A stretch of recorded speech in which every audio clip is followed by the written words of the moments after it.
তো সৃষ্টিকর্তার ভালোবাসা লাভের শ্রেষ্ঠ পথ হচ্ছে তার সৃষ্ট সকল জীবের প্রতি ভালোবাসা প্রদর্শন করা। তো অভুক্ত মানুষকে খাবার খাওয়ানো এটা আমার কাছে অনেক সৃষ্টিকর্তার একটা বড় নিয়ামত। আমি এই কাজের সঙ্গে সম্পৃক্ত হতে পেরেছি। এই কাজটা আমরা বিগত 11 বছর চলতেছে আমাদের এই কাজটা প্রত্যেক বৃহস্পতিবারে 350 থেকে 400 এখানে কিছু দোকানাকা গরিব মিসকিন এখানে আসে, তাদের দুপুরের খাওয়ারের যে ব্যবস্থাটা আমরা করতে পারি এর জন্য আল্লাহর কাছে লাখো কোটি শুকরিয়া।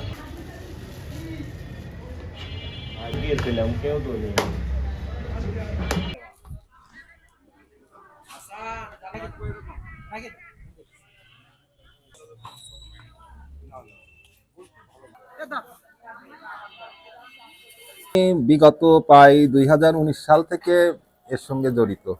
সানবিট সব দিবে সামাল। সানবিট ম্যাজিক প্রেস ডিশওয়াশিং এর মাথা ঘোরানো সলিউশন।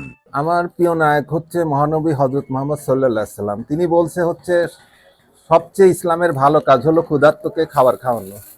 তো সৃষ্টিকর্তার ভালোবাসা লাভের শ্রেষ্ঠ পথ হচ্ছে তার সৃষ্ট সকল জীবের প্রতি ভালোবাসা প্রদর্শন করা। তো অভুক্ত মানুষকে খাবার খাওয়ানো এটা আমার কাছে অনেক সৃষ্টিকর্তার একটা বড় নিয়ামত। আমি এই কাজের সঙ্গে সম্পৃক্ত হতে পেরেছি এবং আমার সাধ্য অনুযায়ী চেষ্টা করি আমার রিলেটিভ বন্ধু বান্ধব সবাইকে এখানে আসার জন্য এবং দেখার জন্য আমি চেষ্টা করে যাচ্ছি। এখন বাকিটা ইচ্ছা এবং আমি প্রতিনিয়ত দোয়া করতেছি সৃষ্টিকর্তার কাছে যেন কিয়ামতের আগ পর্যন্ত এই প্রোগ্রামটা চলে। এই কাজটা আমরা বিগত 11 বছর চলতেছে আমাদের এই কাজটা প্রত্যেক বৃহস্পতিবারে 350 থেকে 400 এখানে কিছু দোকানাকা গরিব মিসকিন এখানে আসে, তাদের দুপুরের খাওয়ারের যে ব্যবস্থাটা আমরা করতে পারি এর জন্য আল্লাহর কাছে লাখো কোটি শুকরিয়া।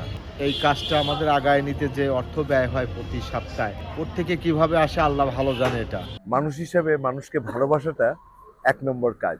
আজ থেকে 11 বছর আগে এখানে আলামিন হোটেলে বসে খাচ্ছিলাম, তখন এনারা সাধারণত আমি জানতাম না যে বৃহস্পতিবার এই শহরে অনেক মানুষ মেহমান আসে যারা মানুষের কাছ থেকে আবার কিছু নিয়ে যায়, মানে মেহমানরা আসে মানুষরাও আবার দেয়। তো সেই মেহমানদের সঙ্গে পরিচয়, সেই সূত্র ধরে পরের সপ্তাহে আমরা কিছু মানুষ খাওয়ানো শুরু করি আমিন মামার মাধ্যমে। আর সেখান থেকে আজকে 11 বছর ধরে প্রত্যেক সপ্তাহে বৃহস্পতিবারে ওনারা যারা আসেন দুপুর 2টার সময় এখানে আসবে, তাদেরকে নিয়ে আমরা সকলে মিলে আমরা একই জিনিস খাবো। এটা আজকে 11 বছর ধরে শুরু করিনি, এটা আমার কাছে দাবি, আমাদের কাছে দাবি। যাদের বাসায় ধর্মীয় ভাবে আমরা বিশ্বাস করি আর না করি, লেখাপড়াও যদি আমরা করি, তাহলে আমরা জানি যে কাউকে পারলে উপকার করো, আর সেই উপকারের সূত্র ধরেই এই কাজটা শুরু। তাই আমাকে কেউ ভালো বলাটার কোনো এখানে কারণ নাই, তবে আমি যেটা করতে পারছি এবং যেন করতে পারি এর জন্য দোয়া চাই। এবং আপনারা যারা করছেন তাদের সঙ্গে মিলে আমরা আবেগী না হয়ে বিবেকী হয়ে, আমাদের রাগ এবং ভালোবাসা দুটাই আমাদের কাছে আছে, কিন্তু কোনটা ব্যবহার করব সেটা কিন্তু আমাদের পছন্দ।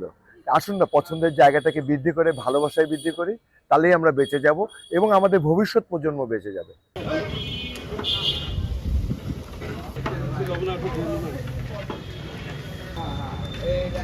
কত সময় লাগে দাদু ভাই?